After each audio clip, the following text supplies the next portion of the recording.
Alright, so here's the underside of the fit. So that direction is the rear. This direction here's the front. So basically this is the passenger side and this is the driver's side. If you look here, see, so you look here, see this is the lower control arm, right? So the fit, this is the third generation fit, the GK. So looking at this, basically it's pretty much leveled. So how you figure roll center? Roll center is basically you take the line from this pivot here, where the lower ball joint is, pivot here, this pivot here, right? Draw a straight line across, right? Then you look at the strut. So this is the McPherson strut. Go to the very top of the strut and draw a perpendicular line to the strut. So the strut kind of angles in a little bit. So basically, it's like it kind of angles in like this a little bit. So if you draw a perpendicular line to it, it will actually slope down, right? It slopes down. Then if you draw this line is, let's say this line is pretty much perpendicular. It's very close to it. I mean, not perpendicular, parallel. Parallel to the ground. So this line here is pretty much parallel to the ground. So that perpendicular line that goes from the strut will come down, angle down, and those two intersections where they meet, we would call that the virtual pivot point. So that point, just eyeballing it, I didn't do any calculation, but just eyeballing it, it probably ends somewhere outside the car, probably like a few feet to the side of the car, several feet away, okay? And it's about, where they meet. It's basically about level with the where the pivot is, for the most part, because this thing is, the pivot here is pretty much horizontal with the or parallel with the ground, right? So you got those two lines where they meet the pivot point, all the way out there. Then you take where the bottom of your tire contacts, and you draw a line from there, from the bottom of the contact, to where the pivot point is out there somewhere. So basically that line kind of goes slightly sloping upwards, right? Sloping upwards. So you do on both sides, where those two lines that's sloping upwards, where they meet, is where the roll center is. So this car's roll center is actually very low. It's this car's roll center is actually, looking at just eyeballing it, I believe the roll center is actually below the bottom of the car. It's like a couple inches or so below the bottom of the car, a few inches below. So it has a very low roll center. So what that means, right, with the roll center that low, and if you look at the center of gravity of this car, it's not this low. The center of gravity of this car is probably, I would say it's probably at least a foot higher than here, higher than the roll center, at least a foot, if not a foot and a half. Somewhere between a foot and a foot and a half above the roll center. So the roll center is probably about right here somewhere, actually underneath the car. It's not actually up in the car. So let's just call that a foot or foot and a half. All right. So as the car turns and it leans, so when it leans, right, you have your springs up in the suspension. That leaning will actually compress the spring and also the sway bar, right? It puts load on the spring and the sway bar. So the farther apart where the roll center is to the center of gravity, the farther apart it is, there's more leverage there, because that roll center is the pivot point, and the center of gravity rotates around that. Okay, so because of that distance is farther apart, it will cause, basically whatever spring rate you have and sway bar you have, it puts load on that and it compresses that, right? So the further apart you have it, the more leverage it has, the center of gravity to the roll center has against the spring and the sway bar. So the closer those 2 points are, now that's actually less leverage. So since there's less leverage there, less leverage against the springs and the sway bar. So theoretically, if you move the roll center closer to the center of gravity, your spring rate, whatever that you have, and the sway bar, whatever you have, it will actually feel firmer when it's leaning. So it will actually lean less. but the spring rate is fixed at it as it is, right? So when you actually hit a bump, you still have a soft compliant ride, right? Because this is everything right here is stock. It's our factory, OEM, no aftermarket or anything. So this car has a very soft suspension, right?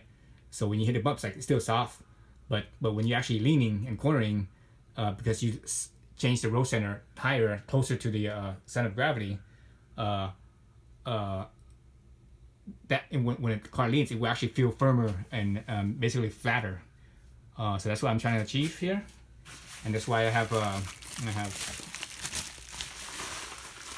trying to do this with one hand here. So that's why I have this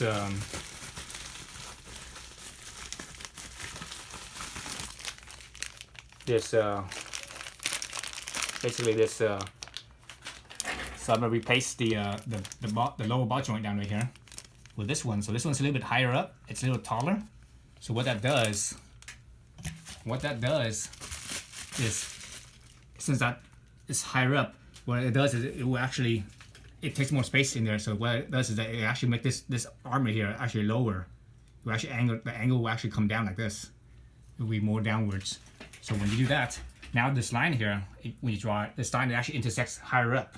So instead of what it is right now being parallel with the ground, it's gonna be like this to the ground, right? So it actually angles up. So now basically that changes the pivot point. So you still do the perpendicular line from the top of the strut, right, down, and this line coming across, and now the pivot point, the virtual pivot point of that, it's still further out, but it's not out as far, because this angle is actually this angle here is more like that, and the other angle is more down like that. So it actually meets closer. So that means your line from the bottom of the tire going up to the pivot point is actually it's actually steeper. So it's steeper up. So basically it's higher up. So when those two lines meets, it's actually higher up than it was. So my estimate, just eyeballing it, the stock pivot point is somewhere around right here. About an inch or two below the couple inches below the bottom of the car. Then once I change that angle, it's probably going to go up a few inches, so that way it's a little bit higher, a few inches, and that right there will give me a firmer it's more resistance against leaning. Basically, it's like if you were to put in stiffer sway bars. So it's a little bit harder for the car to lean, and it rides flatter basically. So that's the point of this. So I'm gonna have to do that. So to do that, I have to actually obviously take the wheel off, and I'm not sure what kind of tools I need to pull this off. I don't know if I could do it while I'm still on the car. Hopefully I could still do it while everything here is still on the car, and all I have to do is just lower this lower control arm down, and that way I would, once I unbolt the castle nut above, I have enough space to just kind of pop it out. So I'm not sure how tight it is in there. The last time I had to do any type of ball joint work, I had to use some pullers. It was actually on my pickup truck, my Ranger, and that was a lot of work. That was hard, but then that's because it's a pickup truck. Everything's bigger, so it's gonna be harder. This thing, is a little compact car, so everything is smaller, so it should be a little bit easier. But it's about if I have enough space in here to do that or not. Right. So anyway, so this whole mod here, putting in this taller joint here, is basically to maintain the stock ride height, because I don't want any type of lowering. Maintain the stock soft suspension, because I want it to be comfortable, but reduce the lean when you're cornering, right? Because this car is like, it leans way too much, and it's pretty sloppy feeling.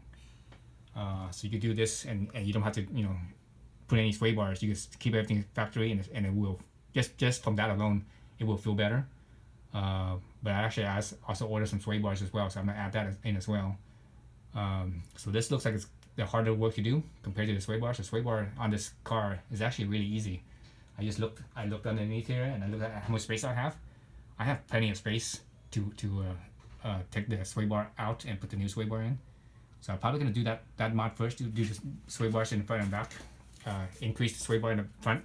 I believe this suspension is the factory OEM Honda sway bar is 25.5 millimeters. The sway bar I have is 28 millimeters, so only a few millimeters more. And that's all you need really. And the back, there's no sway bar at all. So the one I'm putting on is, I believe, 17 millimeters. So the back's gonna get a lot less sway than the front. I think the front's the difference is not as much. But also with this right here, it will reduce it even more. So yeah, so that's the plan. All right. So thanks for watching. I'll do some more videos when I start taking everything apart.